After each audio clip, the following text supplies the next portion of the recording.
dhalinyarada magaalada Mandera ayaa maanta sameeyay olole ballaaran oo magaalada qashinka laga nadiifinayay. Ololahan ayaa ka soo bilowday iskuulka Khadija Girls iyadoo gudaha magaalada ilaa iyo Green View iyo wadooyinka ay ka sameeyeen howlo nadaafadeed. Barnaamijkan ayaa qayb ka ah mid toddobaadkii hore xariga loogu jaray suuqa Baasbaak, kaasi oo dhalinyarada loogu wacyigelinayo isbedelka iyo waxyaabaha kale ee saameeya dhalinyarada sida tahriibka, shaqo la'aanta iyo isticmaalka maandooriyaha. Ololaha nadiifinta magaalada ee maanta la sameeyay ayaa waxaa barbar socday wacyigelinta tahriibka iyo halistiisa. Waxaa suurtageliyay Boresha Napad waxaana fuliyay Women for Peace and Development iyadoo dhaqaale ay ku bixiyeen Midowga Yurub iyo Safaaradda Arrimaha Dibadda Denmark ee Danida.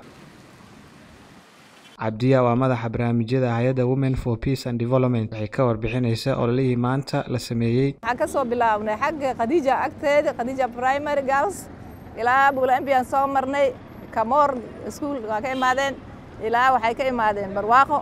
Marka all this waxa waaye ilmihii hadda waa xamigoodii wuu kacay, wax bay fahmi hayaan. Anagana waxaan mahad ugu celinaynaa maanta siday noo support kareen. qashin intaasoo lorore intaasoo beebabag ay isteed ka soo aruuriyeen. Mahad weyn aan u celinaynaa. Maanta waa sabti kale, sabtigii la soo dhaafay waxaan joognay Baasbaak. Waxaan ka hadlaynay arrimaha ku xisaabsan tahriibka iyo dhalinyarta maaragtay dhibaatada haysata, shaqo la'aanta, qarash la'aanta iyo waxyaalo badan maaragtay laga hadlay. Aan ka hadalnay maantaas. Marka boorarkana waa dhigsan waa adarkay haysiin. Qof kasta waa akhristay. Hadda intaan soo soconay maamooyinka waxay dhaheen ilmaha maanta waan u duceynay qashinkay naga aruureen Ilaahay khayr ha siiyo.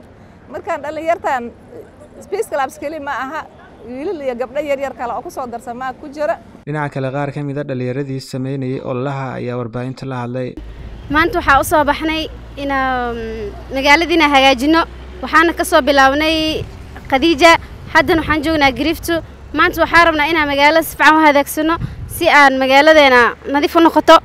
tan kaleeto qof walba magaalada jooga magaalada ha hagaajiyo si magaalada nadiif u noqoto. anagana waxaan ahaa student sida hadda anaga magaalada hagaajinay dadku waaweyn inay hagaajiyaan doonayna.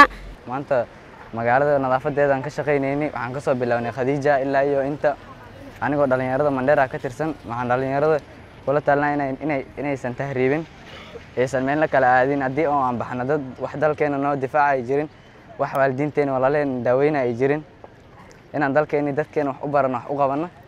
waan daroogada iska daayniyo dagaalka faraha badan inaan noola adeegsanin waxyaabo xun inaan burcad aan noqonin. anaga dalkeena difaacna burcad ka soo horjeesana mooyina meel kale aadna maahan.